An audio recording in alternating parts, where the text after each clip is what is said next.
സ്നേഹം, ദിവ്യസ്നേഹം, സ്നേഹം, ദിവ്യസ്നേഹം. അനുതപിക്കുക. എത്ര പേർക്ക് അറിയാം? അനുതാപം എന്ന് പറഞ്ഞാൽ എന്താണെന്ന് എത്ര പേർക്കറിയാം? മാനസാന്തരം എന്ന് പറഞ്ഞാൽ എത്ര പേർക്കറിയാം? വീണ്ടും കുറേ ആളുകൾ കൈയുയർത്തി. രക്ഷ എന്ന് പറഞ്ഞാൽ എത്ര ആളുകൾക്കറിയാം? വീണ്ടും കുറേ ആളുകൾ കൈയുയർത്തി. നിങ്ങൾ ശ്രദ്ധിക്കണം, ഇവയെല്ലാം ഒന്ന് തന്നെയാണ്. ഇവയെല്ലാം തന്നെ ഒന്ന് തന്നെയാണ്. ഒന്നാണവ. നിക്കോദിമോസ് എന്ന് പേരുള്ളതായ ഒരു വ്യക്തി ഒരു ദിവസം യേശുക്രിസ്തുവിന്റെ അരികിൽ വന്ന് ചോദിക്കുവാനിടയായി. വന്നിട്ട് ചോദിച്ചു, കർത്താവെ, നിത്യജീവൻ പ്രാപിക്കണമെങ്കിൽ ഞാൻ എന്താണ് ചെയ്യേണ്ടതെന്ന്. അപ്പോൾ കർത്താവ് മറുപടി പറഞ്ഞു, ഒരുവൻ പുതുതായിട്ട് ജനിച്ചില്ല എങ്കിൽ ദൈവരാജ്യത്തിന്റെ അവകാശിയായിട്ട് മാറാൻ കഴിയില്ല എന്ന് പറഞ്ഞപ്പോൾ ന്യായപ്രമാണം അരച്ചു കലക്കി കുടിച്ചതായിട്ടുള്ള, നല്ലതായിട്ട് പഠിച്ചതായ, ന്യായപ്രമാണ ഉപദേഷ്ടാവായിട്ടിരിക്കുന്ന വൃദ്ധനായിരിക്കുന്ന അയാൾക്കത് മനസ്സിലാക്കാതെ, കർത്താവ്, ഇതെങ്ങനെ സാധിക്കും?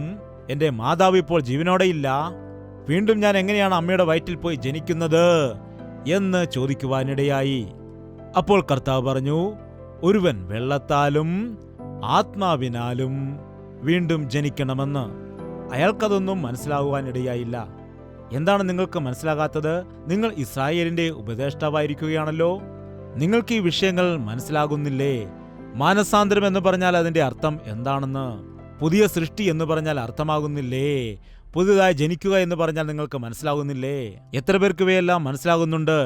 ഞാൻ 1952 ഫെബ്രുവരി 29 ശാരീരികമായിട്ട് ജനിക്കുവാനിടയായി. ഞാൻ 1971 ഫെബ്രുവരി 15 ആത്മാവിനാൽ ജനിക്കുവാൻ, പുതുതായി ജനിക്കുവാനിടയായി. എനിക്ക് 2 ജന്മദിവസങ്ങൾ ഉണ്ട്. നിങ്ങൾക്കുണ്ടോ? ഉണ്ടോ? എന്നാൽ നിങ്ങളിൽ പലരും എന്നെപ്പോലെ അത് ഓർത്തു വെക്കാറില്ല എന്നാണ് സത്യം. ചില ആളുകളോട് ജന്മദിവസം എന്നാണെന്ന് ചോദിച്ചാൽ, അയ്യോ, അത് ഞാൻ മറന്നുപോയി എന്ന് പറയും. എന്നാണ് ജനിച്ചത് ചോദിച്ചാൽ അറിയില്ല. എപ്പോഴാണ് ജനിച്ചത് ചോദിച്ചാൽ അറിയില്ല, എല്ലാം മറന്നുപോയെന്ന് പറയും. ചിലരാണെങ്കിൽ പറയും കർക്കിടവാവിന്റെ തലേദിവസമാണ്, അല്ലെങ്കിൽ അന്ന് വലിയ കൊടുങ്കാറ്റ് വന്ന സമയത്താണ് ജനിച്ചതെന്ന്. അതെന്നാണെന്ന് ആർക്കറിയാം? ശരി, ചില ആളുകൾക്ക് അതുപോലെ എപ്പോഴാണ് മാനസാന്തരപ്പെട്ടത് എന്നുള്ള തീയതി ഓർമ്മയില്ലായിരിക്കാം. എന്നാൽ മാനസാന്തരത്തിന്റെ അനുഭവം എന്നുള്ളത്, സാക്ഷ്യം എന്നുള്ളത് നിനക്ക് തീർച്ചയായും ഓർമ്മയുണ്ടായിരിക്കും. നിന്റെ ജീവിതം മാറിയ ദിവസം, നിന്റെ സ്വഭാവം മാറിയ ദിവസം, നിന്റെ ജീവിതത്തിൽ വന്ന മാറ്റം, അല്ലെങ്കിൽ നിന്റെ ശീലങ്ങൾ മാറിയ ദിവസം ഒന്നുണ്ടോ? ഉണ്ടോ? സ്നാനപ്പെടുകയും വെള്ളത്തിൽ മുങ്ങുകയും ചെയ്യുന്നതാണ് മതമാറ്റമെന്ന് ചിലർ പറയാറുണ്ട്. മതം മാറ്റിക്കൊണ്ട് എന്ത് പ്രയോജനമാണുള്ളത്? പേര് മാറ്റിയതുകൊണ്ട് എന്ത് പ്രയോജനമുണ്ട്? മനസ്സു മാറണം, ഹൃദയം മാറണം. യേശു കർത്താവ് ചെയ്തതായ വലിയ അത്ഭുതം അതാണ്. പുതിയൊരു ഹൃദയം അവൻ നിനക്ക് നൽകി, പുതിയൊരു സ്വഭാവം അവൻ നിനക്ക് നൽകി. നീ മദ്യപാനിയായി ജീവിച്ചവനായിരുന്നു. കർത്താവ് നിനക്ക് പുതിയൊരു ഹൃദയം നൽകുന്ന സമയത്ത് നീ സ്നേഹത്തോടെ കുടിച്ചതായ ചാരായം നിനക്ക് പിന്നീട് വെറുപ്പാകും. നീ ഒരുപാട് ഇഷ്ടപ്പെട്ട് ചെയ്തതായ പാപപ്രവർത്തികൾ നിനക്ക് അസഹ്യമായിട്ട് തോന്നും. അതാണ് മാറ്റം. മദ്യപാനികൾ മാനസാന്തരപ്പെട്ട് വിശുദ്ധ വേദപുസ്തകം പിടിച്ചുകൊണ്ട് ദൈവാലയത്തിൽ വന്നിട്ട് കർത്താവിനെ ആരാധിക്കുന്നുണ്ട്. അതാണ് മാറ്റം. ചീത്ത വിളിക്കുന്നവർ മാനസാന്തരപ്പെട്ട്, എന്താണ്, ചില സഹോദരിമാർ വിളിക്കുന്ന ചീത്ത കേട്ടാലുണ്ടല്ലോ, അവിടെ പിന്നെ ആരും നിൽക്കത്തിൽ, ആണുങ്ങളെല്ലാം ഓടിപ്പോകും, കേൾക്കാൻ സഹിക്കത്തില്ലത്. ഞാൻ കാപ്പവാരം എന്ന ഗ്രാമത്തിൽ ദൈവാലയം ചെയ്തപ്പോൾ അവിടെ ഒരു സ്ത്രീ ഉണ്ടായിരുന്നു. എല്ലാവർക്കും അവരെ ഭയമാണ്. കാരണം അവർ പച്ച തെറിയെ വിളിക്കുകയുള്ളൂ. പോലീസ് വന്ന് ഇവരെ പിടിക്കാൻ വന്നപ്പോൾ അവരെയും ചീത്ത വിളിച്ചു. അവരും സഹിക്കാതെ ഓടിപ്പോയി. അവർ യേശുവിൽ വിശ്വസിക്കുവാനിടയായി. കർത്താവ് അവരെ ദർശിച്ചു. ഇന്നവർ കർത്താവിൽ വിശ്രമിക്കുകയാണ്. അവർ കർത്താവിനെ വിശ്വസിച്ച ശേഷം ആ ദേശത്തൊരു സാക്ഷിയായിട്ട് മാറി. അത്രയും നാൾ ചീത്ത വിളിച്ച് നടന്നതായ ആ വ്യക്തികൾ പിന്നീട് ചീത്ത വിളിക്കില്ല. അതാകുന്നു മാനസാന്തരം. സിഗരറ്റ് വലിക്കുന്ന വ്യക്തികൾ, എന്റെ പിതാവാണെങ്കിൽ 2 കൈ കൊണ്ട് മാറി മാറി സിഗരറ്റ് വലിക്കുമായിരുന്നു. ബ്രാൻഡിയും വിസ്കിയും കുടിക്കുമായിരുന്നു. ഒരു ദിവസം യേശുക്രിസ്തു അദ്ദേഹത്തെ ദർശിക്കുവാനിടയായി. എന്റെ സ്വന്തം കണ്ണുകൊണ്ട് ഞാൻ കണ്ടതാണ്. എനിക്ക് 15 വയസ്സ് പ്രായമുണ്ടായിരുന്ന സമയം. പിന്നീട് അദ്ദേഹം ചീട്ട് കളിക്കാൻ പോയിട്ടില്ല, മദ്യം കുടിക്കുവാൻ പോയിട്ടില്ല, സിഗരറ്റ് വലിക്കുവാൻ പോയിട്ടില്ല. കർത്താവിന്റെ സന്നിധിയിലിരുന്ന് പ്രാർത്ഥിച്ച് ദൈവത്തിന്റെ വചനം വായിച്ചിട്ട് ഞങ്ങളെല്ലാവരെയും ദൈവസന്നിധിയിലേക്ക് കൊണ്ടുപോയി. അതാകുന്നു മാനസാന്തരം. മാനസാന്തരപ്പെടുന്ന ആളുകളുടെ മനസ്സിന് മാറ്റമുണ്ടാകുമ്പോൾ അവരുടെ സ്വഭാവം മാറിപ്പോകുന്നു. അവരുടെ ശീലങ്ങൾ മാറാനിടയാകും. അവരുടെ പെരുമാറ്റങ്ങൾ മാറും. അവരുടെ സംസാരം മാറും. അങ്ങനെയുള്ള മാറ്റം നിങ്ങൾക്കുണ്ടായോ? സ്വർഗത്തിൽ പോകണമെങ്കിൽ മാനസാന്തരപ്പെടാതെ സ്വർഗത്തിൽ പോകുവാൻ കഴിയില്ല.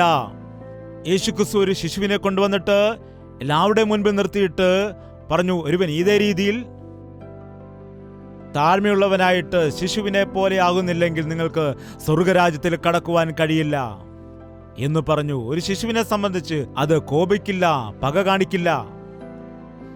അതുപോലെ തന്നെ മാനസാന്തരപ്പെട്ട ഒരു വ്യക്തിക്ക്, യേശു കൊടുക്കുന്ന പുതിയ ജീവന്റെ അനുഭവം പ്രാപിച്ച വ്യക്തിക്ക് കയ്പിന് അവന്റെ ജീവിതത്തിൽ ഇടമില്ല.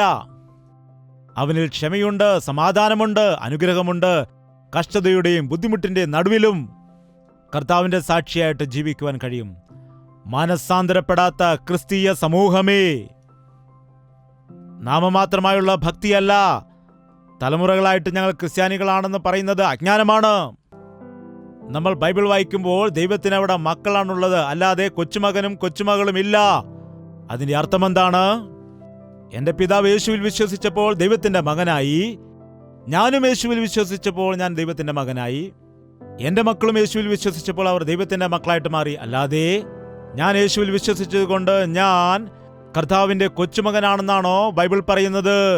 ശരിയല്ല, അങ്ങനെയല്ല. ഞങ്ങളുടെ അപ്പൂപ്പന്റെ കാലം മുതൽ തന്നെ ഞങ്ങൾ ക്രിസ്ത്യാനികളാണെന്ന് ചിലർ പറയാറുണ്ട്. ഇതൊരു മതമേ അല്ല. ക്രിസ്ത്യാനി എന്നതൊരു മതമല്ല.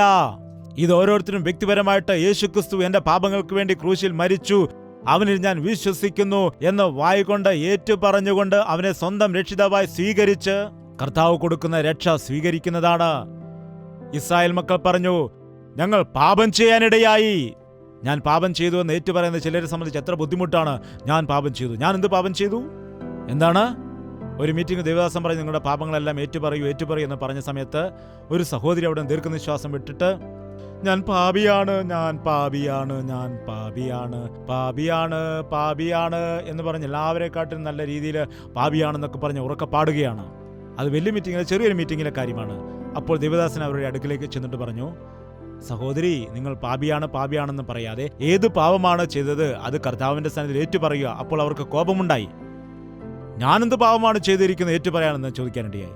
പിന്നെ ഇപ്പോൾ വരെ എന്തിനാണ് അങ്ങനെ പാപി എന്ന് പറഞ്ഞാൽ? നിങ്ങൾ പറഞ്ഞതുകൊണ്ട് ഞാൻ പാപി എന്ന് പറഞ്ഞു, അത്രേ ഉള്ളൂ. ഇത് വെറുതെ ഇങ്ങനെ പാപിയാണെന്ന് വിളിച്ചു പറയുന്നതായ കാര്യമല്ല.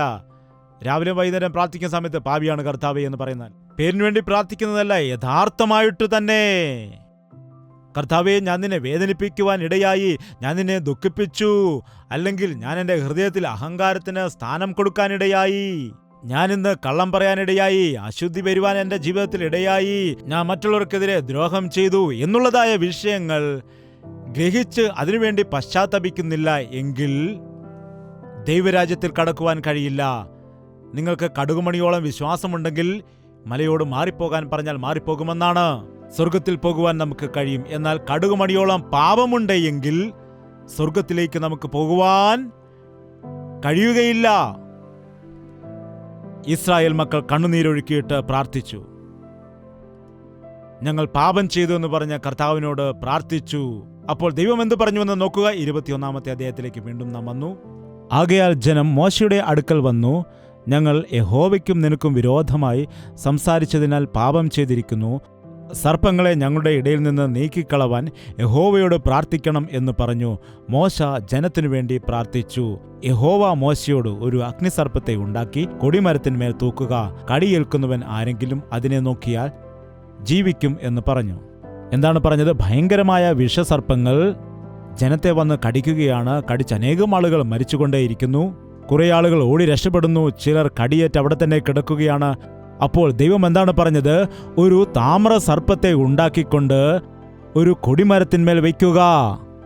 സർപ്പത്തിന്റെ കടിയേറ്റ് മരണഭയത്തിൽ ആയിരിക്കുന്ന ആളുകൾ, സർപ്പത്തിന്റെ കടിയേറ്റിട്ട് ഭയത്തോടെ ആയിരിക്കുന്നതായ ആളുകൾ, മരിക്കുവാൻ കിടക്കുന്നവർ, വിഷസർപ്പത്തിന്റെ കടിയേറ്റവർ ആരൊക്കെയാണോ ആ താമ്ര സർപ്പത്തെ നോക്കുന്നത്, അവർ രക്ഷപ്പെടുവാനിടയാകും, അവർ സൗഖ്യം പ്രാപിക്കാനിടയാകും.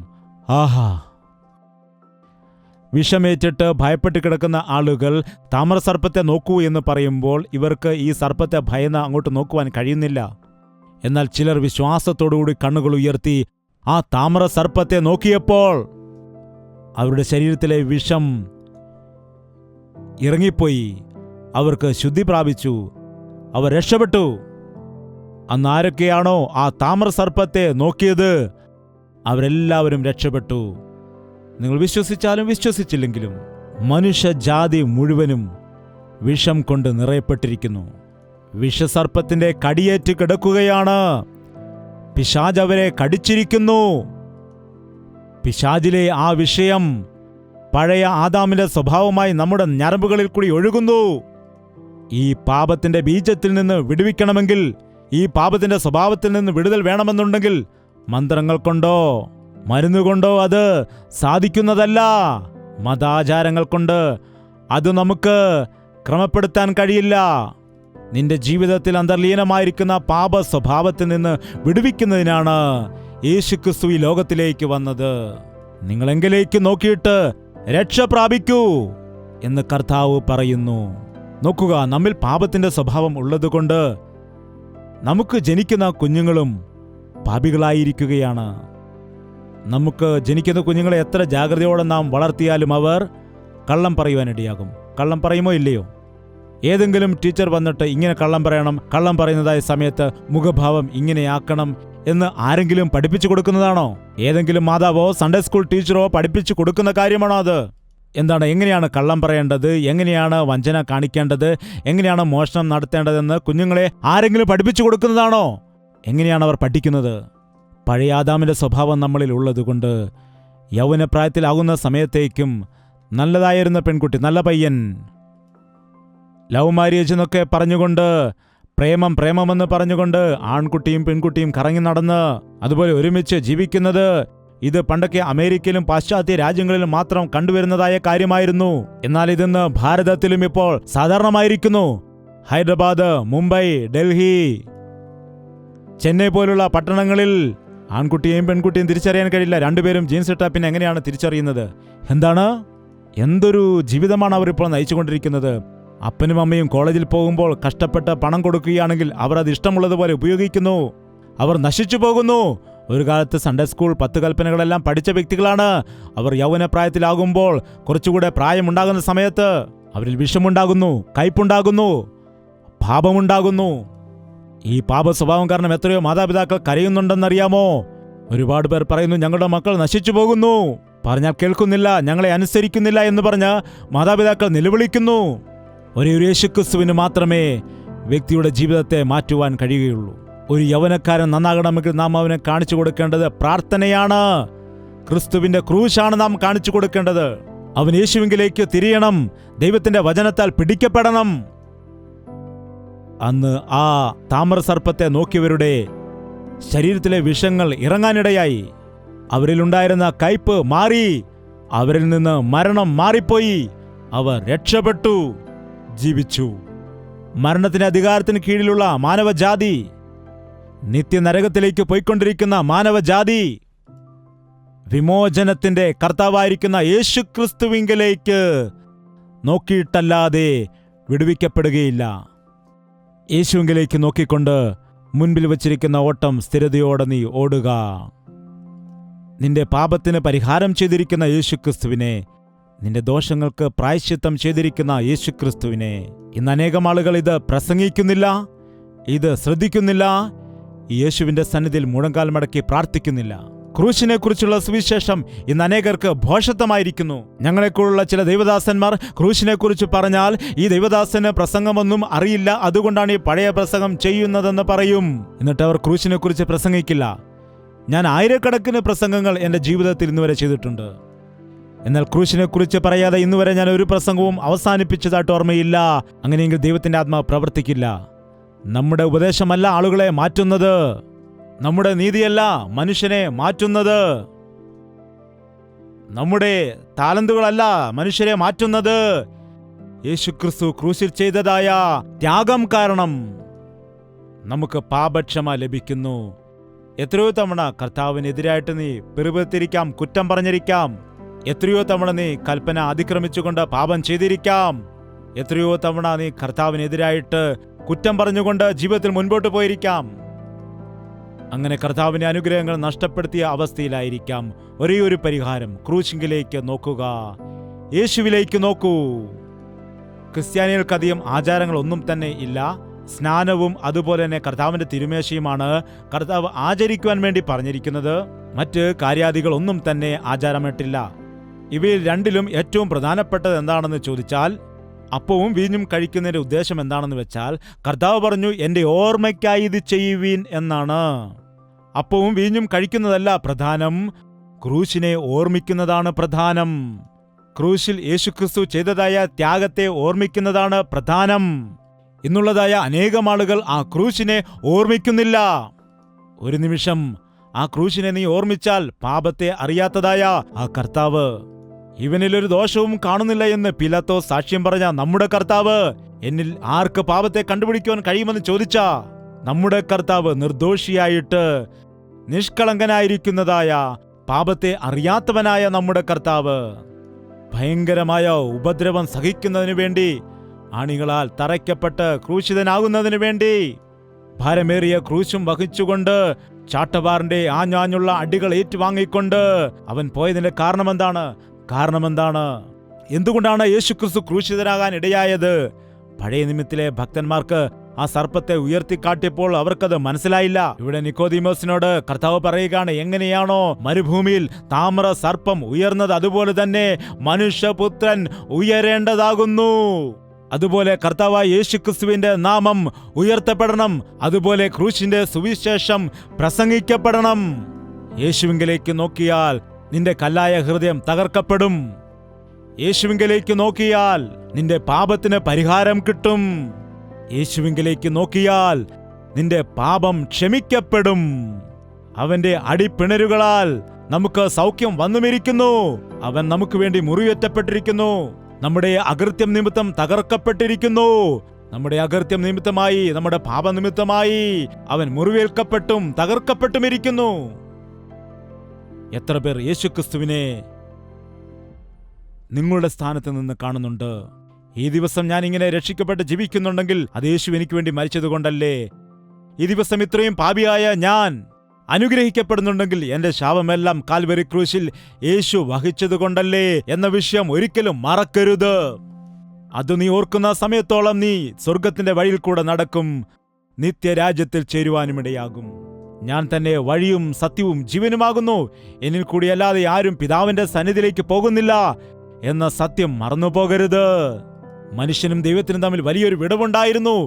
ആ വലിയ വിടവിനെ ക്രൂശൊരു പാലമാക്കിക്കൊണ്ട് യേശുക്രിസ്തു തന്റെ പ്രാണനെ ഏൽപ്പിച്ചു കൊടുത്തതുകൊണ്ട് മരണത്തിലേക്ക്, നരകത്തിലേക്ക് പോകേണ്ടുന്ന മനുഷ്യൻ നിത്യജീവനിലേക്ക് പോകുവാനിടയായി. അതിനുവേണ്ടി ക്രൂശിന് മാർഗം ഒരുക്കിയിരിക്കുന്നു. ഏത് പ്രസംഗകൻ പ്രസംഗിച്ചാലും, ഏതെല്ലാം രീതിയിൽ പ്രസംഗിച്ചാലും, ഈ ക്രൂശിനെ കുറിച്ച് പ്രസംഗിക്കാതെയുള്ള പ്രസംഗത്തിൽ ഒരു പ്രയോജനവുമില്ല. ഈ ലോകത്തിൽ നിന്റെ ജീവിതത്തെ മാറ്റിമറിക്കാനുള്ളതായ ശക്തി കർത്താവായ യേശുക്രിസ്തുവിനുണ്ട്.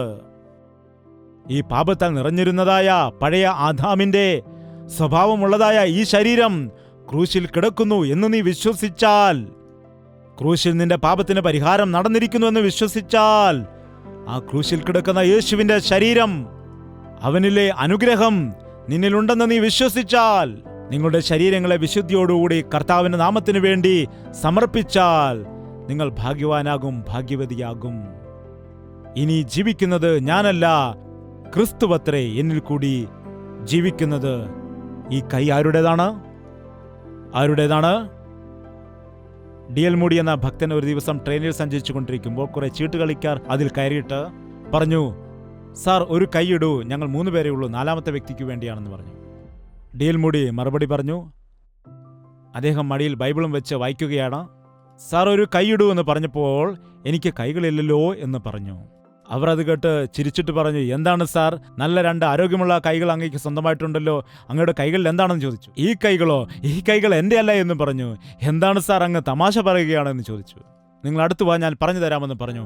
അവർ വിചാരിച്ചു ഏതോ മന്ത്രത്തിന്റെയോ മായയുടെയോ കാര്യം പറയാനാണെന്ന് വിചാരിച്ചിട്ട് ചീട്ടുകളൊക്കെ കളഞ്ഞിട്ട് വന്നിരിക്കുവാൻ ഇടയായി. അദ്ദേഹം അവരോട് പറഞ്ഞു, എൻ്റെ ഈ കൈകൾ പാപം ചെയ്തിരുന്ന കൈകളാണ്, ദോഷം ചെയ്തിരുന്ന കൈകളാണ്. എന്നാൽ എൻ്റെ യേശുക്രിസ്തു കാൽവരി ക്രൂശിൽ പരിഹാരം ചെയ്തു. എൻ്റെ കൈകൾ ഇപ്പോൾ തറയ്ക്കപ്പെട്ടിരിക്കുന്നു. ഇപ്പോൾ എനിക്ക് സ്വന്തമായിട്ടുള്ളത് അവന്റെ കൈകളാണ്. എന്റെ കൈകൾ ക്രൂശിക്കപ്പെട്ടിരിക്കുകയാണ്. ഒരു കാലത്ത് ഈ കൈകൾ കൊണ്ട് ഞാൻ പാപം ചെയ്തിരുന്നു. എന്നാൽ യേശു എന്റെ പാപത്തിന് പരിഹാരം ചെയ്തു എന്ന് ഞാൻ വിശ്വസിച്ചുകൊണ്ട് ഇന്ന് എന്റെ കൈകൾ എനിക്ക് വേണ്ടിയല്ല, യേശുവിന് വേണ്ടിയാണ് ഞാൻ ഉപയോഗിക്കുന്നത്. ഈ കൈ കൊണ്ട് ഞാൻ ബൈബിൾ എടുത്തിരിക്കുന്നു. ഈ കൈ കൊണ്ട് നന്മ ചെയ്യും ഞാൻ. ഈ കൈകൾ കൊണ്ട് ഉപകാരം ചെയ്യുമെന്നാൽ ഈ കൈകൾ കൊണ്ട് ഞാൻ പാപം മാത്രം ചെയ്യുകയില്ല, പാപം ചെയ്യില്ല. എപ്പോഴും ഇത് ഓർക്കുക. നിങ്ങൾ നിങ്ങളുടെ സ്വന്തം അല്ല. നിങ്ങളെ വില കൊടുത്ത് വാങ്ങിയിരിക്കാൽ നിങ്ങൾ നിങ്ങളുടെ സ്വന്തമല്ല. നിങ്ങളുടെ ശരീരം കൊണ്ട് നിങ്ങൾ ദൈവത്തെ മഹത്വപ്പെടുത്തുക. എന്റെ ഇഷ്ടം എന്ന് പറയുന്നത് എന്തിനാണ് നാം ഇനിയും? എന്റെ ദൈവത്തിന്റെ ഹിതം എന്ന് ശീലിക്കുക. എന്റെ ദൈവത്തിന്റെ ഹിതം ചെയ്യുന്നതാണ് എന്റെ ഇഷ്ടം എന്ന വാക്ക് പറയാൻ ശീലിക്കുക. ഈ ലോകത്തിൽ എന്തെല്ലാം കഷ്ടതയും ബുദ്ധിമുട്ടും വന്നാലും ശരി, എന്റെ യേശുവിനെ ഞാൻ വിട്ടുമാറില്ല എന്ന് പറയുന്നവനാണ് യഥാർത്ഥ ക്രിസ്ത്യാനി. അല്ലാതെ ലോകത്തിന്റെ ഇഷ്ടങ്ങളെ മുഴുകി ജീവിക്കുന്നതായ ഒരു വ്യക്തി, ലോകത്തിന്റെ പിൻപേ നടക്കുന്നതായ ഒരു വ്യക്തി, തന്റെ ഇഷ്ടപ്രകാരം ജീവിക്കുന്നതായ ഒരു വ്യക്തി, എല്ലാവരും പാപം ചെയ്യുന്നു, എനിക്കും ചെയ്യാമല്ലോ, അതിൽ കുഴപ്പമൊന്നുമില്ല എന്ന് പറയുന്ന വ്യക്തി വേർതിരിക്കപ്പെട്ടതായ, സ്വർഗത്തിനു വേണ്ടി വേർതിരിക്കപ്പെട്ടതായ വിശ്വാസിയായിട്ട് ജീവിക്കുകയില്ല. അന്ന് താമ്രസർപ്പത്തെ നോക്കിയ എല്ലാ വ്യക്തികളും രക്ഷപ്പെട്ടു. അതുപോലെ പുതിയ നിയമത്തിൽ നിക്കോദീമോസിനോട് പറഞ്ഞതായ വാക്ക് വായിച്ചുകൊണ്ട് നമുക്ക് പ്രാർത്ഥിക്കാം. നോക്കൂ, യോഹന്നാന്റെ സുവിശേഷം 3:13. സ്വർഗത്തിൽ നിന്നും ഇറങ്ങി വന്നവനായി സ്വർഗത്തിൽ ഇരിക്കുന്നവനായ മനുഷ്യപുത്രൻ അല്ലാതെ ആരും സ്വർഗത്തിൽ കയറിയിട്ടില്ല. മോശെ മരുഭൂമിയിൽ സർപ്പത്തെ ഉയർത്തിയതുപോലെ മനുഷ്യപുത്രനെയും ഉയർത്തേണ്ടതാകുന്നു. അവനിൽ വിശ്വസിക്കുന്ന ഏവനും നിത്യജീവൻ പ്രാപിക്കേണ്ടതിന് തന്നെ. ഇപ്പോൾ നാം ആരെയാണ് നോക്കേണ്ടത്? ആരെയാണ് നോക്കേണ്ടത്? യേശു കർത്താവിനെ നോക്കണം. എങ്ങനെയാണ് നാം നോക്കേണ്ടത്?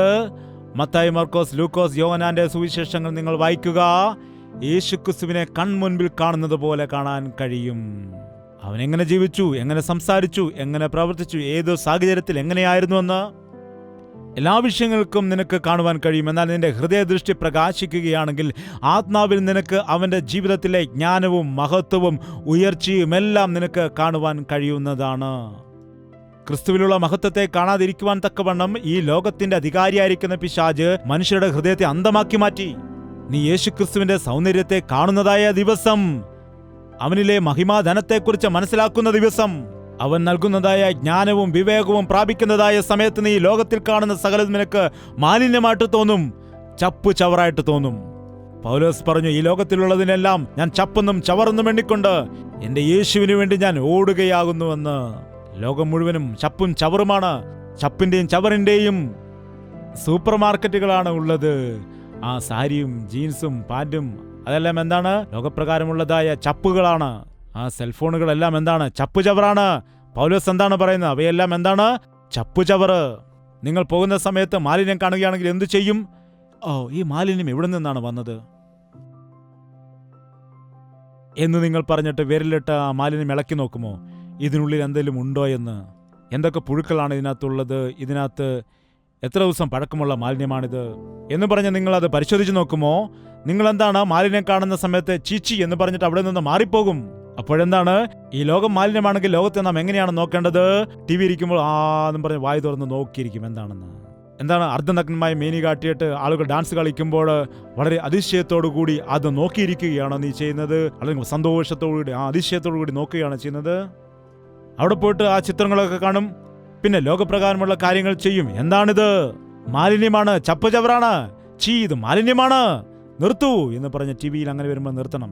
അനാവശ്യമായ കാര്യങ്ങൾ ലോകത്തിൽ കാണുമ്പോൾ, മാർക്കറ്റിൽ കാണുമ്പോൾ നിങ്ങളത് ആസ്വദിച്ച് നിൽക്കുവാൻ പാടില്ല. നിങ്ങൾ അവിടെ നിന്ന് ഓടിപ്പോകണം. നല്ല മസാലയുടെ മണം കിട്ടുന്ന സമയത്ത്, ബിരിയാണിയുടെ മണം ഉണ്ടാകുന്ന സമയത്ത് പൈസ കൊടുത്തിട്ട് അതെല്ലാം വാങ്ങിക്കും. കുഞ്ഞുങ്ങളുടെ കാര്യങ്ങൾ നോക്കാതെ ഇവൻ തിന്നിട്ട് നടക്കുന്നത് കാണാം. അതൊന്തൊരു ബുദ്ധിയാണ്. ലോകത്തിൽ ആഹാരത്തിന് വേണ്ടി നടക്കുന്നതായ വ്യക്തികൾ, ആഡംബരത്തിന് വേണ്ടി നടക്കുന്ന വ്യക്തികൾ, ലോകത്തിന്റെ പാപസുഖങ്ങൾക്ക് ഇടം കൊടുക്കുന്നവർ ദൈവരാജ്യത്തിൽ കടക്കുകയില്ല, ദൈവരാജ്യത്തിന്റെ അവകാശികളാവുകയില്ല. നിന്റെ യാത്ര ഇടയ്ക്ക് വെച്ച് നിന്നു പോകും. ഇവയെല്ലാം ചപ്പെന്നും ചവർന്നും എണ്ണി എനിക്ക് ലാഭമായിരുന്നതെല്ലാം ക്രിസ്തു നിമിത്തം ഛേദമെന്നെണ്ണിക്കൊണ്ട് ലക്ഷ്യത്തിലേക്ക് ഞാൻ ഓടുകയാണ്. ഏതാകുന്നു എന്റെ ലക്ഷ്യം? യേശുവിലേക്ക് ചേരണം. എനിക്ക് സ്വർഗരാജ്യത്തിന്റെ അവകാശിയായിട്ട് മാറണം. സ്വർഗത്തിലേക്ക് പോകുന്ന എന്റെ മുൻപിൽ ഏതെല്ലാം തടസ്സം വന്നാലും അവയെ തട്ടിത്തെറിപ്പിച്ച് മുൻപോട്ട് പോകും. അല്ലാതെ അല്പകാല പാപഭോഗത്തിനു വേണ്ടി ഞാൻ എൻ്റെ സ്വർഗരാജ്യത്തിന്റെ അവകാശത്തെ ഒരിക്കലും നഷ്ടപ്പെടുത്തില്ല എന്നാകുന്നു യഥാർത്ഥമായ ഒരു ക്രിസ്ത്യാനിയുടെ ലക്ഷ്യം, ഉദ്ദേശം. ഈ ലോകത്തിൽ നാം ആയിരിക്കുന്ന സമയത്ത് നമ്മുടെ ജീവിതത്തിൽ പലവിധത്തിലുള്ള കഷ്ടതയും ബുദ്ധിമുട്ടും ഞെരുക്കങ്ങളും പ്രതികൂലങ്ങളും എല്ലാം ഉണ്ടാകും. സ്വാഭാവികമാണത്. എന്നാൽ ഒന്ന് മാത്രം ഓർക്കുക, നിനക്ക് കഷ്ടതയുണ്ടാകുമ്പോൾ, ബുദ്ധിമുട്ടുണ്ടാകുമ്പോൾ, ഞെരുക്കങ്ങളുണ്ടാകുമ്പോൾ നിന്നെ രക്ഷപ്പെടുത്തുന്ന മാർഗം കാണിക്കുന്ന കർത്താവുണ്ട്. ശോധനയിൽ നിന്ന് നിന്നെ വിടുവിക്കുന്ന ഒരു കർത്താവ് നിനക്കുണ്ട്. നീ കഷ്ടതയിലായിരിക്കുമ്പോൾ കർത്താവ് നിന്നെ ഉപേക്ഷിച്ചിട്ടില്ല, നിന്നെ ചേർത്ത് പിടിച്ചിരിക്കുന്നു എന്നത് നീ ഓർക്കണം. നിങ്ങൾക്ക് പനി ഉണ്ടാകുന്നു എന്ന് വിചാരിക്കുക. നിങ്ങളുടെ അമ്മ നിങ്ങളെ എങ്ങനെയാണ് നോക്കുന്നത്? 20-25 വയസ്സുള്ള പെൺകുട്ടിയാണെങ്കിലും പനി വന്നാൽ അവളുടെ അമ്മ എന്താണ് ചെയ്തത്? അവൾക്ക് കഴിപ്പിക്കും, അവളെ കുടിപ്പിക്കും, അവളെ ശുശ്രൂഷിക്കും, വേണ്ടതെല്ലാം അവൾക്ക് ചെയ്തു കൊടുക്കും. പനിയൊന്നുമില്ലെങ്കിലും നീ കട്ടിലിൽ കിടന്നിട്ട് അമ്മ എനിക്ക് ജ്യൂസ് താ, എനിക്ക് ചോറ് താ, അത് താ, ഇതാന്ന് പറഞ്ഞാൽ അമ്മ എന്ത് ചെയ്യാനിടയാകും? നിനക്കൊരു കുഴപ്പമില്ലല്ലോ, പിന്നെന്താണെന്ന് ചോദിക്കും. എന്നാൽ നിനക്ക് രോഗം വരുന്ന സമയത്ത് അമ്മ എന്താണ് ചെയ്യുന്നത്? അമ്മ അടുത്തിരുന്നതിനെ ശുശ്രൂഷിക്കുവാനിടയാകും. നീ കഷ്ടതയിലായിരിക്കുമ്പോൾ, ബുദ്ധിമുട്ടിലായിരിക്കുമ്പോൾ കർത്താവ് നിന്നോട് ചേർന്നിരിക്കും. കഷ്ടതയിൽ അവൻ നിന്നോട് കൂടെയിരിക്കും. കഷ്ടത വരുമ്പോൾ ദൈവം അകന്നു പോകുന്നു എന്ന് വിചാരിക്കരുത്. നീ കഷ്ടതയിലും ഞെരുക്കത്തിലുമായിരിക്കുമ്പോൾ നിന്നെ ആശ്വസിപ്പിക്കാൻ അവൻ നിന്റെ അടുത്തുണ്ട്. നീ കണ്ണു തുറന്ന് നോക്കിയാൽ, നീ വിശ്വാസത്തോടുകൂടി കണ്ണു തുറന്നാൽ നിന്റെ ശാപത്തെ അഴിച്ചു മാറ്റിയ യേശുക്രിസ്തുവിനെ നിനക്ക് കാണുവാൻ കഴിയും. നിങ്ങളുടെ മനസ്സ് ഇപ്പോൾ എങ്ങനെയുണ്ട്? രക്ഷിക്കപ്പെട്ടു എന്ന് നിങ്ങൾ പറയുന്നുവല്ലോ, ദൈവ പൈതലാണെന്ന് പറയുന്നുവല്ലോ, വിശ്വാസികളാണെന്ന് പറയുന്നുവല്ലോ, സ്വർഗത്തിലേക്ക് പോകുന്ന വഴിയിലാകുന്നുവെന്ന് പറയുന്നല്ലോ. ഒരു തവണ സാക്ഷ്യം പറയാൻ പറഞ്ഞാൽ നിങ്ങളിൽ അനേകം ആളുകൾ എഴുന്നേറ്റ് നിങ്ങളുടെ ജീവിതത്തിൽ കർത്താവ് ചെയ്തതായ ഒരുപാട് അത്ഭുതങ്ങളെക്കുറിച്ച് നിങ്ങൾ വർണ്ണിക്കുവാനിടയാകുമല്ലോ. എന്നാൽ നിന്റെ ഹൃദയം എങ്ങനെയുണ്ട്? നിന്റെ ഹൃദയത്തിൽ ദോഷത്തിന് ഇടം കൊടുക്കുന്നുണ്ടോ? സാഹചര്യം അനുസരിച്ചുകൊണ്ട് കർത്താവിനെ സ്തുതിക്കുകയും അതുപോലെ തന്നെ പിറുപിറുക്കുകയും ചെയ്യുന്ന വ്യക്തിയാണോ? ഒരു നിമിഷം നിങ്ങൾ ചിന്തിച്ചു നോക്കുക, നിങ്ങളുടെ ഹൃദയം ദൈവത്തിന്റെ മുൻപാകെ എങ്ങനെയുണ്ട്? നമുക്ക് സ്വന്തമായിട്ടത് കണ്ടുപിടിക്കാൻ കഴിയില്ല. എന്നാൽ നിന്റെ മുഖശോഭയിൽ എന്റെ രഹസ്യ പാപങ്ങൾ കണ്ടുപിടിക്കപ്പെടുന്നു എന്ന് മോശ പറഞ്ഞതുപോലെ നാം മുഴങ്കാലിലിരുന്ന് പ്രാർത്ഥിക്കുന്ന സമയത്ത് അവന്റെ മുഖം നമ്മുടെ മേൽ പ്രകാശിക്കുവാനിടയാകും. ആ മുഖം പ്രകാശിക്കുന്ന സമയത്ത് നമുക്ക് തന്നെ അറിയാത്തതായ ചില പാപങ്ങൾ, നമ്മുടെ ഹൃദയത്തിന്റെ അന്തരംഗത്തിലെ ചില പാപങ്ങളെ വെളിപ്പെടുവാൻ ഇടയാകും. അല്ലെങ്കിൽ ചെറിയ ചെറിയ പാപങ്ങളായിരിക്കാം. സ്വർഗത്തിലേക്ക് പോകുന്നതിന് നമ്മുടെ ജീവിതത്തിൽ തടസ്സമായിട്ടിരിക്കുന്നതായ ആ പാപങ്ങൾ നമുക്ക് വെളിപ്പെട്ടു വരും.